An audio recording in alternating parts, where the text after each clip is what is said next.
Jadi, saya ingin sepakati dulu bahwa sebetulnya kalau kita bicara akhir zaman dengan diutusnya Rasulullah SAW, maka itulah sudah masuk dalam ruangnya akhir zaman itu.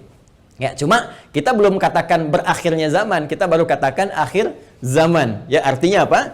Kita berada di penghujung kehidupan dunia, ya, dan akan dekat ke akhir kehidupannya, artinya selesai di dunia ini, karena dengan risalah selesai, maka tinggal umat menjalani sampai batas yang Allah tentukan. Ya, batas waktu yang telah Allah tetapkan, kalau menunjuk kepada waktu spesifiknya, detiknya, menitnya, sampai jamnya, disebut dengan sa'ah namanya, as-sa'ah. Ya. Nanti di periode ini ada kejadian-kejadian, ya, di mana segala hal bisa muncul, ya, bisa terjadi banyak hal nanti kita sebutkan, baik itu nanti huru-hara, baik itu banyak musibah, baik itu nanti selesai kehidupan, wafat, bangkit, sesuatu terjadi. Sesuatu yang banyak terjadi, bangkit dan sebagainya disebut dengan qiyamah namanya. Ya, asalnya qiyam, sifatnya ditambah ta disebut dengan qiyamah. Karena itu nanti peristiwanya disebut dengan yaumul qiyamah. Yaumul qiyamah. Ya. Nanti ada surah Al-Qiyamah, surah ke-75, gitu kan? La uqsimu biyaumil qiyamah. Ini peristiwanya. Tapi kalau kita ingin menunjuk kepada waktunya spesifik, ya, berakhir nih waktunya, selesai, sehingga terjadi kiamat yang dimaksudkan. Kita serap ke dalam bahasa Indonesia menjadi kiamat. Ya. Berakhir waktunya disebut dengan sa'ah. Sa'ah menunjuk kepada, kalau sekarang dalam bahasa Arab standar sekarang sa'ah disebut jam. Ya, jam ada detiknya, kan sa'alan. Jam berapa sekarang? Ya, sampai ke detiknya, sampai ke menitnya dan seterusnya, itu menunjuk kepada waktu ini disebut dengan sa'ah. Ya, karena itu teman-teman sekalian, ketika Allah menegaskan kapan terjadi tepatnya terjadi kiamat ini, menunjuk pada waktunya, itu hanya milik Allah Subhanahu wa taala, prerogatifnya. Ya, karena itu di Quran surah ke-31 Luqman, di ayat ke-34, ayat terakhir, hal pertama dari 5 hal yang menjadi hak prerogatif Allah, kalimatnya langsung menggunakan kata sa'ah. Innallaha 'indahu 'ilmus sa'ah. Ini. Kalimatnya menggunakan apa? Sa'ah. Ya, di hadis Muslim, nomor hadis yang ke-8, disebut dengan hadis Jibril, ya, alaihissalam, ketika beliau bertanya mengonfirmasi kepada Rasulullah, ya, Sayyidina Muhammad sallallahu alaihi wasallam, bertanya tentang kapan tepatnya terjadi kiamat. Maka kalimat terakhirnya ketika bertanya tentang iman, Islam, ihsan, mata sa'ah. Mata sa'ah, kapan tepatnya terjadi kiamat? Nabi menjawab, mal mas'ulu anha bi'alama minas sa'il. Kenapa penting saya sebutkan ini?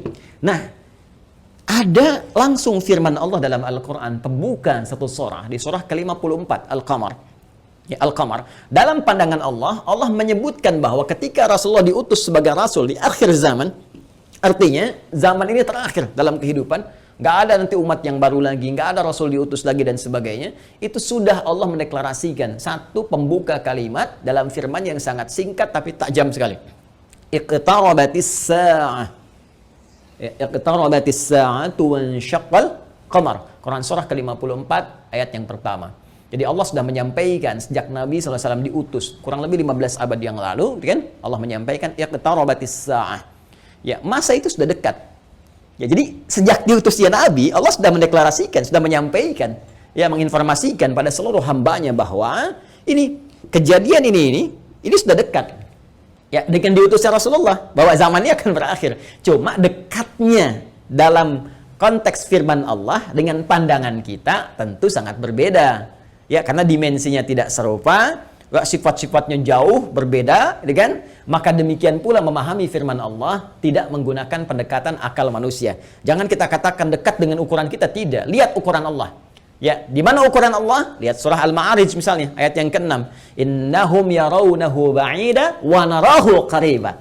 Ya, mereka melihatnya masih panjang, kami melihatnya dekat. Kenapa? Karena ukuran waktu di sisi Allah, ya, itu sudah nggak pakai ukuran standar manusia lagi. Beda dimensinya. Ya, kita keluar dari wilayah kita di Indonesia dengan Malaysia sudah beda 1 jam. Ya, kita bisa ke Amerika, ke Kanada, itu sudah beda terbalik. Bisa di sini siang, sana malam. Ya, baik. Jadi apalagi kita ukur dengan konteks kehidupan akhirat. Ya, ya, ketika Allah berfirman, dengan kita di sini ya antara kehidupan di luar bumi, di langit saja misalnya, itu yang sudah tidak ada gravitasi lagi, sudah gravitasi nol, itu perbedaan waktunya sudah berbeda jauh. Makanya ketika Al-Quran menginformasikan fi yaumin kana miqdaruhu alf sanatin mimma ta'udun, ya ada 1 tahun bisa beda 1000 tahun. Dalam konteks orang dihukum di neraka bisa setahunnya, seharinya serasa 50.000 tahun, sehari bisa 1000 tahun. Artinya kalau Allah katakan misalnya 7 hari, berarti masih 7.000 tahun ya. Ya, 2 hari berarti masih 2.000 tahun dalam konteks terkecilnya, dalam pandangan kita. Tapi kita tidak tahu kapan itu terjadi. Secara singkat, Allah sudah mengatakan bahwa sejak Rasulullah SAW diutus, ini keadaan sudah akhir zaman. Ya kan? 1. Dan sudah mendekat kepada kiamat. Cuma dekatnya itu kapan waktunya, kita tidak tahu. Dalam pandangan Allah dekat, dalam pandangan kita ngitung dari masa Nabi ke sini masih 15 abad, belum kiamat juga, ya kan? Sekarang belum kiamat juga, makanya jangan tanya tentang waktunya. Ya, yang ditanya persiapan kita apa? Ya, kalau Anda bertanya tentang waktu pada sesuatu yang sudah diatur, kaidah mengatakan sesuatu yang sudah diatur, jangan banyak ditanya lagi. Nanti menjadi semakin tidak teratur keadaan Andanya. Ya, matahari terbit dari timur, tenggelam di darat, masih Anda tanya kenapa terbit dari timur? Itu kurang kerjaan. Kurang kerjaan. Ya, kenapa malam gelapnya? Itu kurang kerjaan.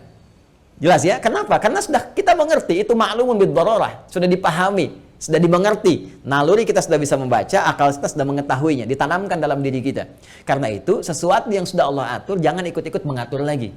Ya, Nabi pernah ditanya tentang kiamat, Nabi tanya, bagaimana persiapan kamu kalau terjadi besok? Jangan tanya waktunya. Karena Allah rahasiakan semua itu supaya memberikan getaran pada jiwa kita dan katalis pada diri kita untuk meresponnya dengan semangat beramal dan menyiapkannya. Itu poinnya. Baik, jadi kalau kita sudah pahami ini semua, bahwa kita hadir saat ini, aktivitas kita ada di penghujung zaman, artinya memang kita sudah berada di akhir zaman, tapi kita tidak tahu kapan zaman berakhir. Tapi kita bisa melihat tanda-tanda yang disampaikan Rasulullah SAW di setiap perubahan-perubahan yang terjadi di akhir zaman itu. Perubahan-perubahan inilah yang menjadikan kita mesti menghadapi tantangan-tantangan yang dimaksudkan. Karena setiap era perubahan tadi itu ada tantangannya tersendiri, tahadiyatnya sesuai dengan karakteristik umatnya. Nah, pertanyaannya, apa yang diinformasikan oleh Rasulullah di zaman beliau berupa tantangan-tantangan, sampai perubahan-perubahan setelah masa-masa beliau kemudian wafat, bagaimana prediksi-prediksi yang disampaikan oleh para sahabat, ini yang coba kita uraikan. Dan di antara uraian itu, ada yang teman-teman sebut dengan petaka-petaka. Ada yang kita istilahkan dengan musibah-musibah. Seperti apa musibah yang digambarkan itu di setiap waktu-waktu yang berganti sepeninggal Nabi SAW. Itu yang coba kita turunkan. Lalu kita akan mengaji bagaimana Nabi memberikan petunjuk kepada kita dengan izin Allah Subhanahu wa taala, saking sayangnya kepada kita, supaya setiap umat yang mengalami masa-masa itu lulus menghadapi ujiannya. Itulah rahmat Allah Subhanahu wa taala. Itulah di antara sifat Rasulullah yang disebut dengan rahmatan lil alamin. Saking cintanya kepada seluruh pengikut beliau, umat beliau, maka beliau memohon kepada Allah diberikan petunjuk oleh Allah, begini, setiap era ini nanti akan ada begini. Nanti kamu akan hadapi begini. Begini cara menghadapinya, begini cara menjaganya. Kalau kita lakukan itu dengan baik, maka Allah akan menyelamatkan kita dari keadaan-keadaan yang dimaksudkan dan lulus kita ujian sampai kita menghadap kepada Allah Subhanahu wa taala. Kehidupan ini sebentar. Ya, sebentar. Jadi kalau kita terlampau banyak mainnya, sayang. Ya, pada akhirnya kan selesai. Karena itu patut kita menata diri dengan baik supaya maksimal kita bisa hadapi. Nah, mari kita turunkan. Kalau sudah paham ini, mohon maaf ya, saya izin hapus dulu. Bismillah. Saya berikan kesimpulan dulu sejenak. Jadi jangan lantas nanti diartikan akhir zaman, kiamat gitu kan. Padahal kita juga sedang di akhir zaman sekarang. Rasulullah diutus Rasul akhir zaman. Sekarang kita ustadznya ustadz akhir zaman gitu kan. Dan kalau ada presiden akhir zaman, menteri akhir zaman, lurah akhir zaman. Termasuk juga sekolah-sekolah akhir zaman dan sebagainya. Tapi zaman itu sampai berakhir seperti apa tahapan-tahapannya, bagaimana ujiannya. Itu yang kita lihat. Ya. Di kesimpulan pertama, 1 tentang akhir zaman sudah kita bahas. Ya. Adalah satu era terakhir, ya. Era terakhir dari umat manusia yang beraktivitas, ya kan, di bumi. Ini dia era terakhir dari umat manusia yang beraktivitas di bumi. Jelas ya? Nah, ditandai dengan diutusnya Rasul terakhir yaitu Rasulullah Sayyidina Muhammad sallallahu alaihi wasallam, kan? sallallahu alaihi wasallam.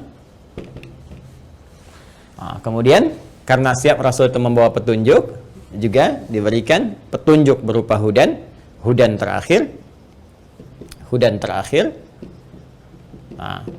Itu berupa Al-Quran. Karena Al-Quran pun ketika diturunkan Allah menyebut dengan hudan. Buka Quran surah kedua Al-Baqarah di ayat 185. Syahrul Ramadan alladzi unzila fihi al-Quran hudan linnas. Ya, hudan linnas wa bayyinatin minal huda wal furqan.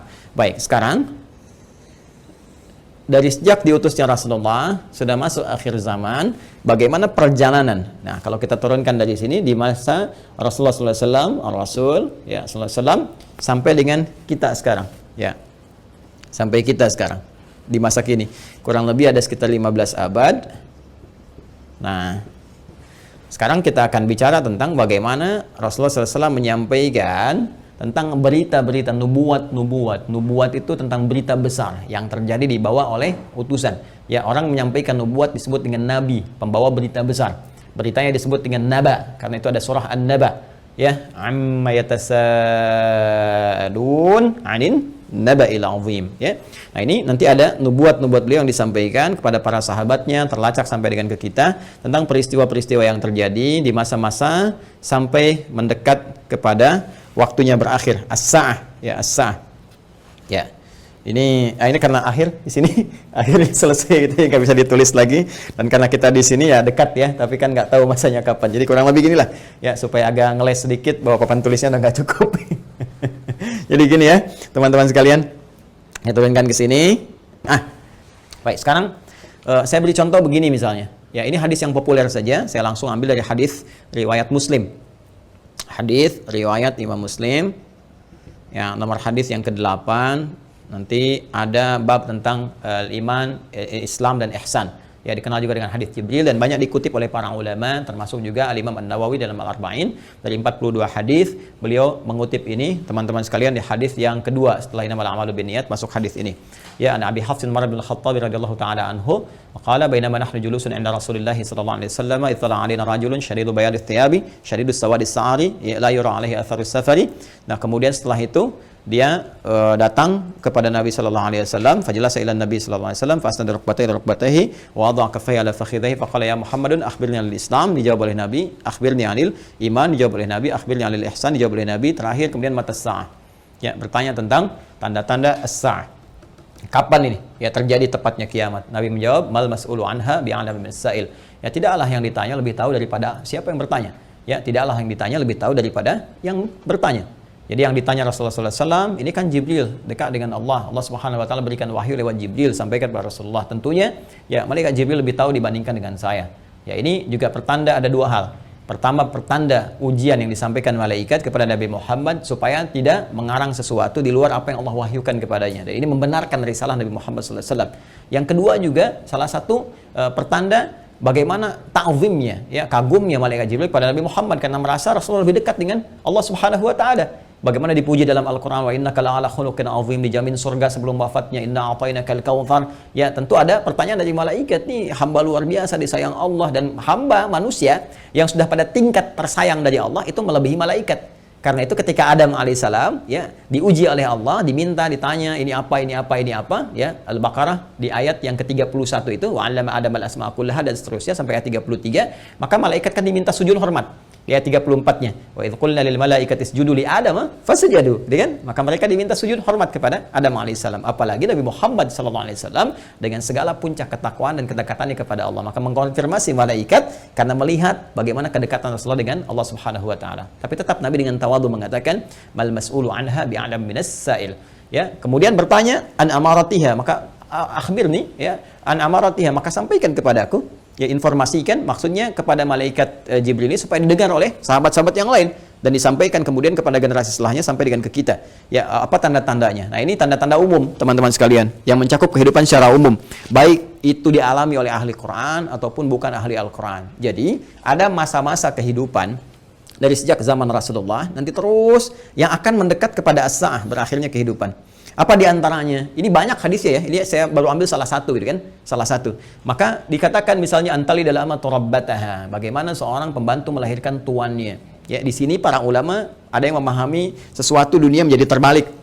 Ya, suatu dunia menjadi terbalik. Kalau kita lihat tekstual kan nggak mungkin, oh, pembantu kok lahiran tuan, kan nggak mungkin. Tapi ada yang mengartikan banyak hal. Ya, keadaan menjadi terbalik. Ya, misalnya, mohon maaf ya, kan biasanya tuan yang mengatur pembantu, sekarang pembantu ngatur tuan. Ya, jadi nanti ditafsir dengan hadis-hadis lain, ketika yang benar disalahkan, yang salah dibenarkan. Kemudian pembantu melahirkan tuan, ada yang mengartikan dengan perzinahan, ya selingkuh antara pembantu dengan tuan, dengan majikannya dan sebagainya, atau majikan memanfaatkan tuan dan sebagainya. Ya, ada kalimat-kalimat seperti itu. Wa antaral khufata rawatal alata. Ya, kemudian Anda bisa melihat kata Nabi sallallahu alaihi wasallam bagaimana pada masa itu orang-orang Baduy yang ya dari jauh dari pedesaan tiba-tiba mendapatkan sesuatu yang luar biasa sampai ya tatawaluna fil bunyan, lomba mendirikan bangunan. Ya, ini ada yang memahami bahwa orang yang biasanya mengembala kambing, artinya orang-orang yang desa dari jauh dari apa yang tidak terbiasa dengan hal-hal yang mewah, tiba-tiba sibuk dengan kemewahan-kemewahan. Ya, kemudian nanti ditafsir di hadis lain, orang-orang berlomba-lomba dalam urusan dunia, sampai orang-orang desa pun ada ikut-ikutan, ya, pengen terlibat dalam konteks dunia dan sebagainya, yang biasanya mereka hidup dalam keadaan-keadaan yang serba sederhana dan sebagainya. Jadi situasi-situasi ini situasi umum. Ya, nanti ada hadis terkait dengan banyak menyebar penyakit-penyakit yang menular, yang jarang ada obatnya dan sebagainya. Ini masih persoalan-persoalan umum yang dengan umum ini dialami oleh semua orang. Artinya mau ahli Quran, bukan ahli Quran, ya akan mengalami peristiwa ini. Ya, saat kebenaran mulai tertukar, saat macam-macam dan seterusnya lah. Ya, tapi alhamdulillah kita nanti masih dilindungi dengan hadirnya hadis-hadis lain. Ya, masih ada ulama-ulama. Walaupun nanti mesti hati-hati ketika ulama banyak yang diwafatkan Allah Subhanahu Wa Taala. Sekarang kurang lebih sudah di atas 400 dari situasi pandemi saja di Indonesia saja. Itu bukan yang kaleng-kaleng, itu ulama-ulama yang memang ahli pesantren, ahli dzikir, ahli ilmu dan sebagainya. Mesti hati-hati juga. Ya, alhamdulillah kita masih ada orang-orang yang istighfar, bangun di malam hari, orang-orang yang mendekat kepada Allah, orang-orang yang taubat, masih kita dilindungi oleh Allah. Ya, jadi keadaan-keadaan ini, tapi petunjuk-petunjuk ke arah ini sudah mulai terasa. Artinya Nabi menyampaikan setelah kehidupan beliau akan dialami masa-masa ini. Ya, jadi masa-masa ini sudah terjadi fitnah kubra dari masa tabi'in, ya, dari masa sahabat akhir-akhir ke tabi'in. Setelah itu kan ada juga peristiwa-peristiwa ini. Sampai juga di kita sekarang pun kita rasakan peristiwa itu. Tapi jangan disimpulkan berarti besok kiamat, Jumat lagi gitu ya. Nah, jangan ngambil kesimpulan gitu juga. Ada variabel-variabel lain yang harus kita pahami, tapi kita mesti waspada. Ini berupa fitnah. Ini yang saya maksudkan. Ini ujiannya. Ujiannya. Ingat nanti ya, ada fitnah, ada musibah, ada bala, ada ibtala, itu beda-beda. Ya, itu beda-beda. Nah, ingin saya katakan bahwa ini ujian kita di sini. Ini ujian kita. Karena ini ujian kita mesti lulus, teman-teman sekalian. Nah, sekarang jangan langsung kita pahami ini kiamat besok ini. Tidak. Nabi ingin mengatakan di masa depan ada tantangan-tantangan tuh akan begini.